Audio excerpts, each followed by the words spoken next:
Un saludo para todos estudiantes, profesores y familia que hoy se encuentran en esta posibilidad de tener una interacción con nosotros los teleprofesores. Para mí es un placer tener esta opción de poder intercambiar con ustedes. Y digo intercambiar porque verán que vamos a conversar. Nuestro encuentro de hoy tiene dos momentos muy importantes. Un primer momento que va a estar relacionado con contenidos correspondientes a la última unidad del curso escolar en Química 10º grado. Y un segundo momento donde vamos a orientar la llamada tarea integradora que va a ser vital para el trabajo de ustedes después cuando podamos reincorporarnos al curso escolar. Para el primer momento es importante que yo les deje claro que en la última unidad del curso hay escuelas que quizás ya comenzaron a dar los no metales y también hay estudiantes que quizás ya recibieron los contenidos relacionados con los cálculos de volumen en muestras de sustancia. Pero como hay escuelas que quizás no lo han hecho, nosotros vamos a hacer una recapitulación de lo que puede ser el cálculo de volumen en muestras de sustancia, partiendo de que todos no deben estar igual, y ese sí es un contenido que debe ser evaluado en la tarea integradora. Entonces, sin más, vamos a comenzar. Vamos a comenzar recordando, como siempre lo hacemos en nuestras clases, de magnitudes que caracterizan a las sustancias en sí o a muestras de sustancia. Es el caso de la masa de la muestra, del volumen de muestra, de la cantidad de sustancia y del número de partículas. Como ustedes saben, desde 9º grado, el cálculo de la masa molar precisamente se establece a partir de la relación entre la masa de una muestra y su cantidad de sustancia. Y su unidad de esta magnitud es el gramo mol a la -1. Es importante también que todo el mundo esté claro que esta magnitud caracteriza o es inherente para cada sustancia y que la masa molar va a ser igual a la masa de muestra cuando, como lo ven en el cociente, la cantidad de sustancia corresponda al valor de 1 mol. Hasta aquí hemos analizado o recordado cálculos que ya ustedes conocen. Precisamente, nosotros hoy vamos a incorporar, para unos estudiantes y para otros recordar, una ley que se pone de manifiesto desde el año 1811 por el químico y físico italiano Amedeo Avogadro. Pero este señor, desde 1811, descubrió un importante hallazgo en cuanto al volumen que caracteriza a 1 mol de cualquier sustancia gaseosa en condiciones de temperatura y presión estándar ambiente. Es la llamada ley de Avogadro.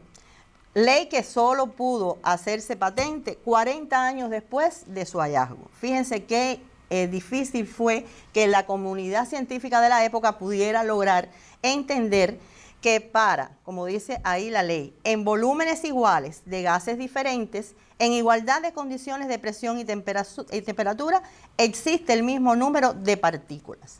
Recuerden ustedes, ahí se los coloco, que 1 mol corresponde a 6,02 por 10 a la 23 partículas. Hasta aquí todo perfecto. Ya sabemos que igual existe la masa molar, existe también un volumen molar, es decir, un volumen para 1 mol de sustancia. Tal cual dice en la diapo, a la temperatura de 25 grados Celsius y a la presión de 100 kilopascal, el volumen molar tiene un valor medido y comprobado de 24,8 litros mol a la -1. Fíjense la unidad, litros mol a la -1. ¿Por qué esa es la unidad? Precisamente porque el volumen molar expresa la relación entre el volumen de muestra y la cantidad de sustancia. Asimismo como lo hacía la masa molar. Lo único que en el caso de la masa molar era un valor constante y único inherente a cada sustancia química. En el caso del volumen molar nos estamos refiriendo al volumen que ocupa 1 mol de cualquier sustancia gaseosa, cualquiera que ésta sea, en condiciones de temperatura y presión estándar ambiente. Como ustedes pueden ver, hemos llegado a la conclusión de que existe una masa molar que caracteriza a cada sustancia y un volumen molar que caracteriza a todos y cada uno de las sustancias gaseosas cuando estemos hablando de 1 mol de ellas bajo condiciones de temperatura y presión estándar ambiente. Si me siguen hasta ahí, vamos entonces a continuar con el despeje de esta posibilidad. Si el volumen molar es un valor constante, por supuesto que nosotros nunca vamos a tener que calcular ese volumen molar porque ya sabemos que es un valor constante bajo determinadas condiciones de presión y temperatura. Sin embargo, sí podemos calcular o la cantidad de sustancia o el volumen de una muestra de gas diferente al valor de un mol. Y es por eso que ustedes ven ahí las posibilidades de despeje de esta expresión. Quiero traerles a colación entonces, partiendo de que sabemos que el volumen molar es la relación entre el volumen y la cantidad de sustancia, cómo determinar para una ecuación estequiométrica debidamente ajustada el volumen de muestra. Si es el cálculo del volumen, por supuesto, en el despeje, fíjense cómo queda, que la cantidad de sustancia multiplica al volumen molar, porque lo que voy a calcular es el volumen y lo dejo solo. Despejo lo que está dividiendo, multiplicando hacia el otro factor. Aquí tenemos una ecuación que representa la famosísima reacción química de obtención de amoníaco. Y digo famosísima porque el amoníaco es una sustancia muy importante en el proceso industrial químico cubano. Aquí, fíjense cómo la ecuación está ajustada. Se parte de un mol de dinitrógeno más 3 moles de dihidrógeno para obtener 2 moles de amoníaco. Es un sistema homogéneo, todo el mundo está al estado gas y vamos a partir del análisis de que a temperatura y presión estándar ambiente el volumen molar tiene un valor constante. Si analizamos que partimos de un mol de dinitrógeno, de 3 moles de dihidrógeno y de 2 moles de amoníaco, ¿cuáles serán los valores entonces de los volúmenes de muestra partiendo de este análisis hasta aquí, teórico y estequiométrico? Estaríamos hablando de que a un mol de dinitrógeno le corresponde 24,8 litros. Pero si partimos de 3 moles de dihidrógeno en la reacción, entonces ya tenemos el triple del valor del volumen molar, que es el volumen de un mol, 74,4. Y si tenemos 2 moles de amoníaco en la producción, entonces ya estamos hablando del doble, que corresponde a un mol de sustancia, 49,6. Pienso que hasta aquí no tenemos problema, ¿verdad? Vamos entonces a ver otro momento. Vamos ahora, después de este análisis teórico, estequiométrico del volumen molar, vamos a ver qué pasaría en un análisis experimental. No estamos ahora mismo en condiciones de hacer el experimento, pero yo les traigo el resultado de un experimento realizado. Y partimos para ello de la reacción entre el dihidrógeno y el dicloro para producir 2 moles de cloruro de hidrógeno. Ecuación debidamente ajustada y experimentalmente, ¿qué se determinó? Que bajo condiciones de temperatura y presión estándar ambiente, el volumen de hidrógeno o de dihidrógeno es 1,24 litros, que el volumen del cloruro de hidrógeno que se obtuvo fue de 2,48 litros.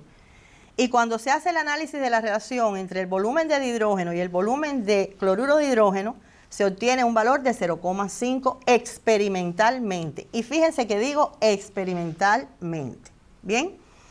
Vamos a ver entonces qué pasa en el caso de que hagamos el análisis teórico. Vamos a partir del volumen de dihidrógeno y la cantidad de sustancia por el volumen molar de él. Y hacemos el cálculo. Bueno, sabemos que el volumen va a ser igual a la cantidad de sustancia por el volumen molar. ¿Qué trae este valor como resultado? Bueno, primero podemos cancelar los moles. Bueno, el resultado fue 24,8. Perfecto. Vamos a ver qué pasa ahora si hacemos el análisis con el volumen de cloruro de hidrógeno. Volvemos, hacemos el cálculo y tenemos que multiplicamos la cantidad de sustancia que hay en la ecuación ajustada, 2 moles por 24,8, y que vamos a obtener 49,6, porque estamos hablando de que se obtienen 2 moles de cloruro de hidrógeno. Fíjense que arriba sí es 24,8 porque es que coincide el volumen de un mol con el volumen de molar. Entonces, vamos a ver qué pasa cuando establecemos ahora esta relación entre el volumen de hidrógeno y el volumen de cloruro de hidrógeno.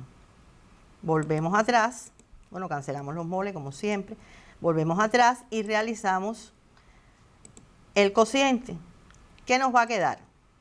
Se nos cancelan los litros. Y nos queda también que el valor es 0,5.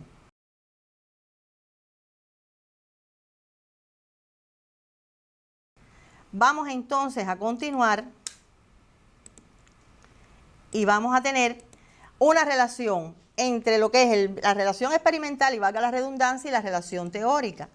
Y a esta relación precisamente es a la que nosotros, por supuesto, vamos a poder cancelar los volúmenes molares porque tienen el mismo valor. Bajo ciertas condiciones de temperatura y presión, en este caso las estándar ambiente, Vamos a establecer un vínculo entre la relación de volumen de dos sustancias que intervengan en una reacción química y las cantidades de sustancias que corresponden a esas dos sustancias que yo estoy analizando en el análisis de la relación de volumen. Fíjense cómo hemos llegado a una expresión, a una segunda expresión importante en la clase. Es decir, hemos visto ahora dos vínculos. Primero, el cálculo de volumen molar para una muestra aislada de sustancia gaseosa, que ya sabemos que el volumen molar corresponde a un mol de sustancia bajo condiciones estándar de presión y temperatura. Y hemos visto también el cálculo entre dos sustancias que sean gaseosas y que yo quiera medir el volumen de una a partir del conocimiento del volumen de otra. Fíjense cómo se establece la relación entre volúmenes con la igualdad a las cantidades de sustancias que le corresponden. Entonces, hemos concluido dos expresiones importantes. Y entonces ahora vamos a orientar la actividad independiente, pero conjuntamente con la actividad independiente, que son todos los ejercicios que ustedes pueden realizar en casa. También les recomiendo que revisen en su libro de química de 10º grado el epígrafe 6.5 desde la página 102 a la 103, porque todo esto que hemos estado conversando está recogido en esa parte del libro. Por supuesto, en la parte relacionada con la última unidad del curso de química de 10º grado. Y la tarea tiene bastantes ejercicios, eso es bueno, para que ustedes puedan ejercitar desde el 6.19 hasta el 6.24 en la página 103. Lo único que les voy a recomendar es que siempre tengan presente que el volumen molar es un valor constante. Para muestras de sustancias siempre vamos a tener que lo que podemos calcular es el volumen de muestra o la cantidad de sustancia, y que para el vínculo entre dos sustancias que intervengan en una reacción química van a tener siempre un volumen de incógnita y un volumen de datos, y que las cantidades de sustancias ustedes saben que pueden extraerlas de la ecuación estequiométrica debidamente ajustada. Bueno, hasta aquí el contenido que corresponde a esta primera parte. Yo no quiero irme al segundo momento del encuentro sin antes recomendarles. Fíjense, ustedes saben que por estos días las redes están calienticas, no solo por el tema del coronavirus, sino también porque muchos padres, muchos estudiantes e incluso maestros están acercándose a Cubeduca, están haciendo preguntas y dudas que les quedan de las clases a través del repasador virtual, aspecto que veo muy positivo porque es una forma de establecer vínculos y de informatizar también la sociedad. Ahí les dejo dos páginas, dos URL en este caso, una relacionada con YouTube que tiene que ver con experimentación de cálculos de volumen, que además de lo que yo les he informado, modestamente, también pueden encontrar ahí otros contenidos relacionados con estos cálculos. Y además en esa segunda URL, que ahí incluso les pongo la presentación que tiene para que ya sea amigable con ustedes, cómo pueden establecer el cálculo de volúmenes de gases y disoluciones en ese OPAL que se encuentra en la plataforma en Cubeduca. Es decir, entran en los contenidos de química de 10º grado y ahí lo van a tener. Bien, vamos entonces al segundo momento del encuentro. Ahora sí es importante que nadie vaya al baño, que nadie vaya a tomar agua, que todo el mundo centradito. Si hay un estudiante que tiene celular, que lo tenga al ladito de él para que pueda tirarle foto a las diapositivas, por cuanto ahora vamos a orientar la tarea integradora. La tarea integradora va a tener dos momentos. En un primer momento les voy a hablar de qué habilidades ustedes tienen que desarrollar para esa actividad que van a realizar cuando logremos incorporarnos a la escuela. Y un segundo momento donde le vamos a dar, por parte de los metodólogos y de todos los profesores que tienen que ver con todos estos contenidos que se van a orientar para la tarea, un ejercicio integrador donde se va a abarcar todos los contenidos que van a ser evaluados cuando ustedes se puedan reincorporar a la escuela. Por eso es muy importante que tengan en cuenta, tampoco se me desesperen, el que no tenga un celular, el que no tenga conexión, también tiene la posibilidad del libro de texto. Ahí también están desarrolladas todas estas habilidades en esos contenidos.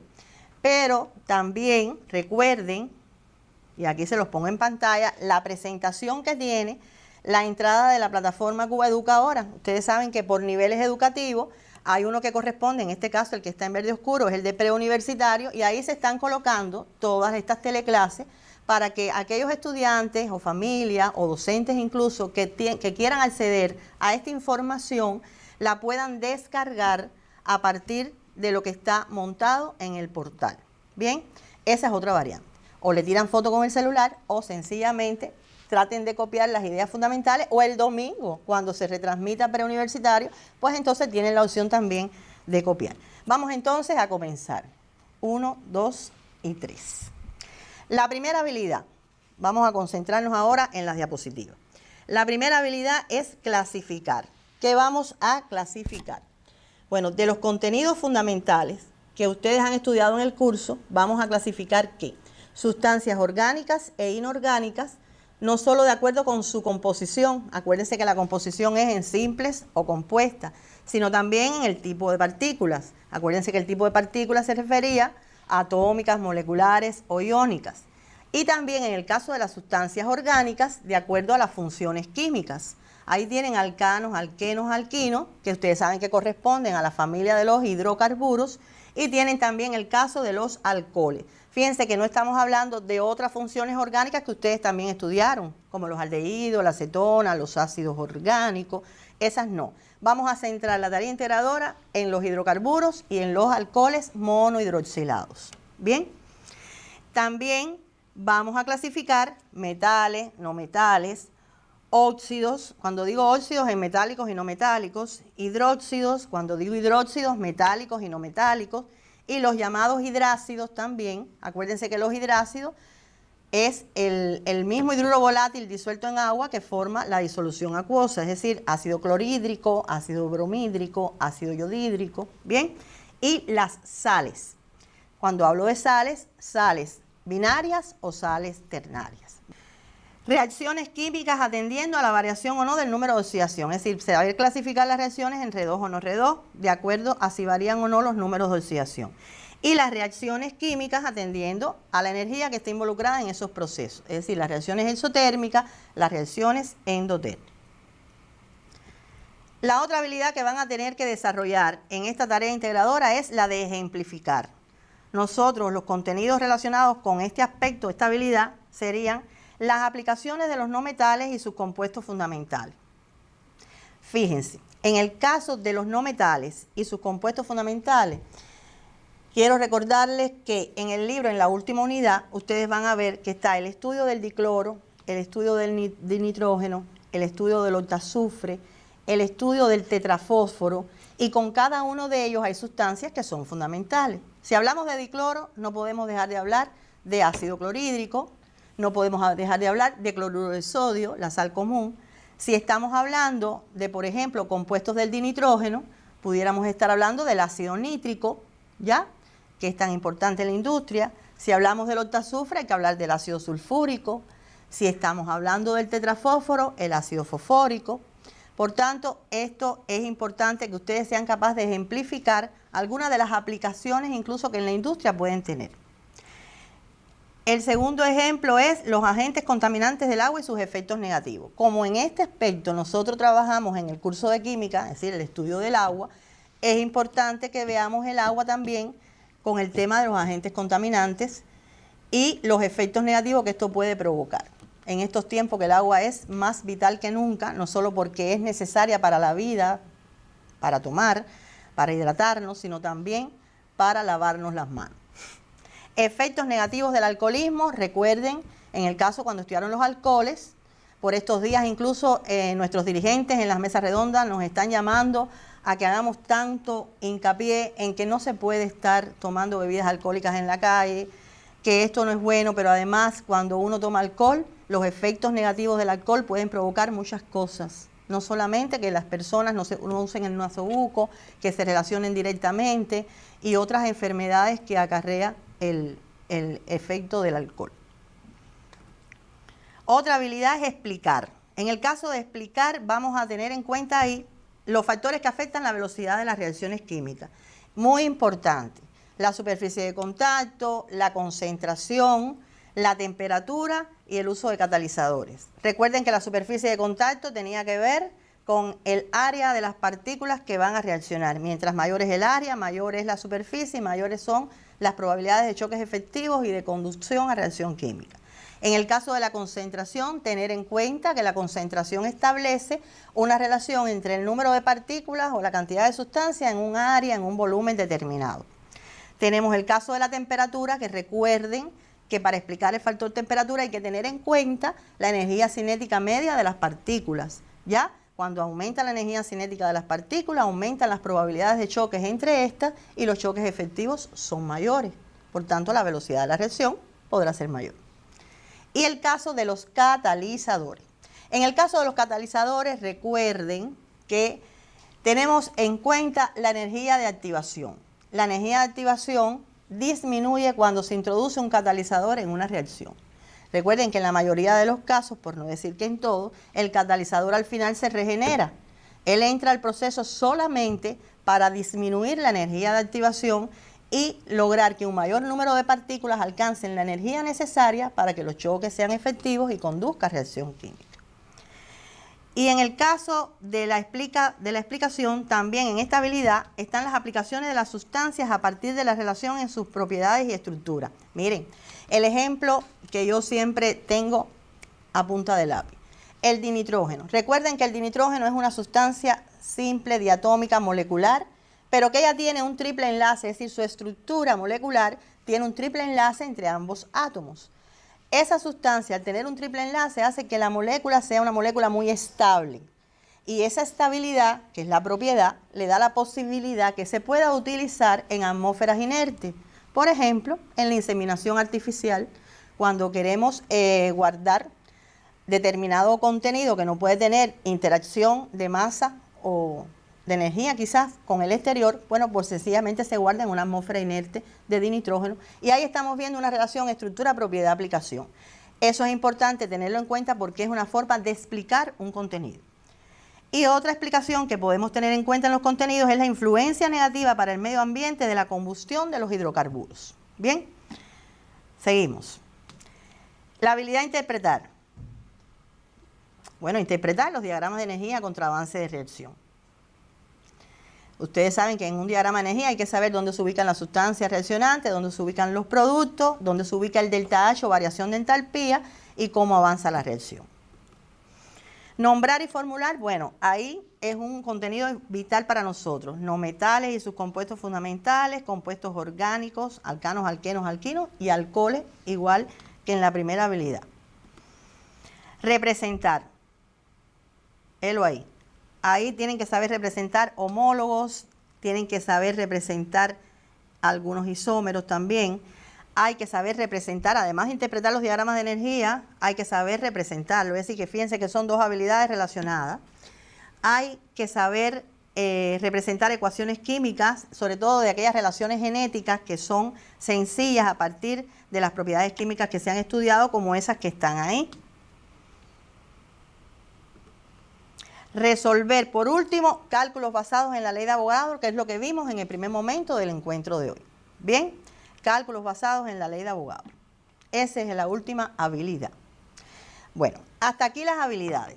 Ahora, profesores que están en las casas, es importante que ustedes sepan que una vez que ustedes comiencen otra vez o se reinicie el curso escolar, van a tener la posibilidad de ver a través de sus metodólogos, a través de las direcciones provinciales y municipales de educación, las claves para poder hacer esta tarea integradora. Es decir, que existe una clave, o va a existir una clave, que en su momento la recibirán para poder evaluar la tarea integradora.